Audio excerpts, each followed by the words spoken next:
മാപ്പിള ലഹളക്കാലത്ത് തെക്കുദേശത്ത് നിന്ന് മലബാറിലെത്തിയ ദേശസ്നേഹിയായ ഒരു മനുഷ്യനെപ്പറ്റി 1950-51 കാലത്ത് ഇടശ്ശേരി എഴുതിയ കവിതയാണ് മുഹമ്മദ് അബ്ദുറഹിമാൻ. നല്ല വിദ്യാഭ്യാസവും കഴിവുമുള്ള മുഹമ്മദ് അബ്ദുറഹിമാന് എവിടെയും കിടന്ന് നരകിക്കുന്ന മനുഷ്യരെ സേവിക്കലായിരുന്നു പഥ്യം. അദ്ദേഹത്തിന്റെ അൽ അമീൻ എന്ന പ്രസിദ്ധീകരണം സ്വാതന്ത്ര്യസമരത്തിന്റെ ഊറ്റം ഉയർത്തി. എല്ലാ യാതനകളും അനുഭവിച്ച് തളരാതെ താൻ സ്വപ്നം കാണുന്ന ത്രിവർണ പതാക അദ്ദേഹം പറത്തുകയായിരുന്നു. ഇടശ്ശേരി ആദരവോടും സ്നേഹത്തോടും കൂടി രചിച്ച രോമഹർഷപ്രദമായ മുഹമ്മദ് അബ്ദുറഹിമാന്റെ വീരചരിതം ആലപിക്കുന്നത് വരദ പി.എൻ.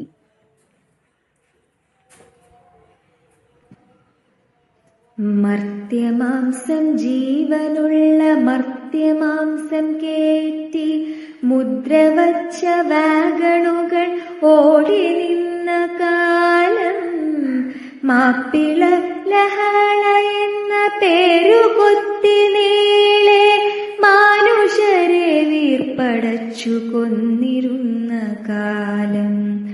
അക്കെടുകാലത്തൊരിക്കൽ കണ്ടു മലബാറിൽ തെക്കു നിന്നാണെന്നു കേട്ടൊരു ചെറുപ്പക്കാരൻ ജീവിത പെരുമ നേടാൻ പോന്ന വിദ്യാഭ്യാസം ഭാവി ഭാഗ്യം മുമ്പിൽ നിന്നു ചെയ്ത മന്ദഹാസം.